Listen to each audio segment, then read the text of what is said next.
It's a new week na hapa tuko na new things, tuko na very good, very beautiful things. Unaona these are black hoodie. Angalia the way they look very beautiful. Ndio zimeanza kushonwa hizi tu. Tuseme angalia material, karibia waone material. Material ni pure cotton yenye haiokoti, yenye ifanye nini, yenye haitoi fleece. Ndizo hizi unaona hizo hapa zote, na hizi peke yake. Kuna hizi zingine hapa bado tunaendelea, na si black peke yake, no, tuko na hao colors. Aja niwaonyeshe hiyo hoodie ikiisha inakaa hivi. Hii tu ni pasi imebaki hapa chini na itakuwa iko sawa. Na si hizi peke yake, unajua unaweza shangaa ati kama ni hizo, no, hoodie tunashona. Unaona kama hizi zote zinangojea kwenda kushonwa. Hizi bado zinangojea kushonwa, ziende hivi mpaka mwisho. Pia hizi naendelea kushona hizi ni kama zipped hoodie tu hizi, but hiyo material yake ni fleece.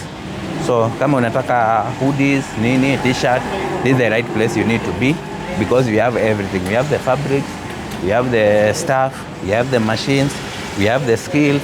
Tutakushonea. Unaona pia hizi ni t-shirt zenye ziko hapa, tunaendelea hapo, ndio kwa finishing, kuangalia quality, kuangalia nini, kama kila kitu iko sawa, ndio zikuja hapa kwa branding. Acha tuone hapa kwa branding nini wako.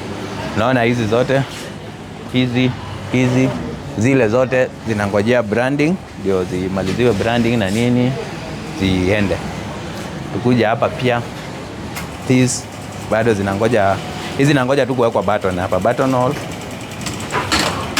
Hii pia inangoja kutobolewa mashimo hapa. T-shirt the same, inangoja kutobolewa mashimo ndio kila kitu iko sawa. Zingine ni zile pale.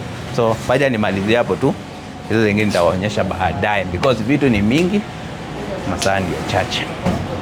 Thank you.